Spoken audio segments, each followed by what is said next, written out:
ಇಡಬೇಕಾಗ್ತದೆ, ಪಾಪ ಕೂಲಿ ಕೊಡ್ಬೇಕಲ್ಲ ದುಡ್ದವ್ರಿಗೆ. ಆ ದುಡ್ಡಿನ ಕಡಿತ ಮಾಡ್ತಾ ಬಂದರು. ಅದೇ ಕಾರಣಕ್ಕೆ ಉದ್ಯೋಗಗಳು ಕಡಿಮೆ ಆಗ್ತಾ ಹೊರಟು.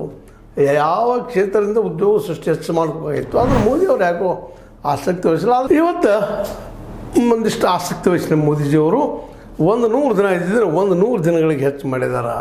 ನಿಜವಾಗಿ ಖುಷಿ ಪಡೋ ವಿಷಯ.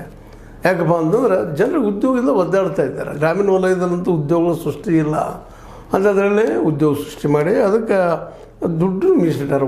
1.51 ಲಕ್ಷ ಕೋಟಿ ರೂಪಾಯಿ ತೆಗೆದಿಟ್ಟಿದ್ದಾರೆ. ಹೋದ್ರೂ 25 ದಿನಗಳ ದುಡುಕಿ ಅಡ್ಡಿಲ್ಲ. ಭಾಳ ಒಳ್ಳೆಯ ಕೆಲಸ, ಭಾಳ ಚೆನ್ನಾಗಿ ಮಾಡ್ತಾಯಿದ್ದೀರಿ. ಕಾರಣ ಯಾಕೆ ಮಾತನ್ನು ಹೇಳ್ತಾಯಿದ್ರು ಒಳ್ಳೇದು ಅಂತೇಳಿ. ಆಯಿತು, ಮೊದಲು 100 ಇದ್ದಿದ್ದರೆ 70-81 ಇರಿಸಿದ್ರೆ ಇವತ್ತು ಹೆಚ್ಚು ಮಾಡಿದ್ರಿ, ಭಾಳ ಸಂತೋಷ. ಜೊತೆಗೆ ಈಗ ನಿಮಗೆ ಹೇಳಿದಂಗೆ ಇದಕ್ಕೆ ಹೊಸ ಹೆಸರು ಇಟ್ಟಿದ್ರಿ, ಯೋಗ್ಯದ ಪೂಜ್ಯ ಬಾಪು ಗ್ರಾಮೀಣ ರೋಜ್ಗಾರ್ ಯೋಜನೆ ಅಂತೇಳಿ. ಹಿಂದಿದ್ದು ನಿಮಗೆ ಗೊತ್ತದ ಏನಪ್ಪ ಅಂದ್ರೆ ಮಹಾತ್ಮ ಗಾಂಧಿ ರಾಷ್ಟ್ರೀಯ ಗ್ರಾಮೀಣ ಉದ್ಯೋಗ ಖಾತ್ರಿ ಕಾಯ್ದೆ.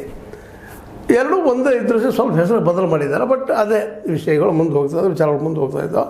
ಉದ್ಯೋಗ ಸೃಷ್ಟಿ ಮಾಡಿರಿ ಅಂತೇಳಿ ಇದು ಅಂದ್ಕೊಂಡು ನಂಗೆ ಆ ರೀತಿ ಆಗಲಿ ಅನ್ನೋದು ಎಲ್ಲರ ಬಯಕೆ. ಯಾಕೆಂದರೆ ಜನರಿಗೆ ಇವತ್ತು ಉದ್ಯೋಗ ಇಲ್ಲ.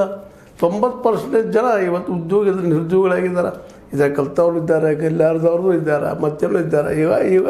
ಈವನ್ ಇವತ್ತು ಬ್ಯಾಂಕ್ಗಳು ರಾಷ್ಟ್ರೀಕರಣ ಮಾಡಿದ್ರಿಂದಾಗೆ ರಾಷ್ಟ್ರೀಕರಣ ಕಡಿಮೆ ಮಾಡಿದ್ರಿಂದಾಗೆ, ಮರ್ಜ್ ಮಾಡಿದ್ರಿಂದಾಗೆ ಅಲ್ಲೂ ಸಹ ಉದ್ಯೋಗಗಳು ಕಡಿಮೆ ಆಗ್ತಾಯಿದೆ. ಒಟ್ಟಾರೆಯಾಗಿ ಸರ್ಕಾರಿ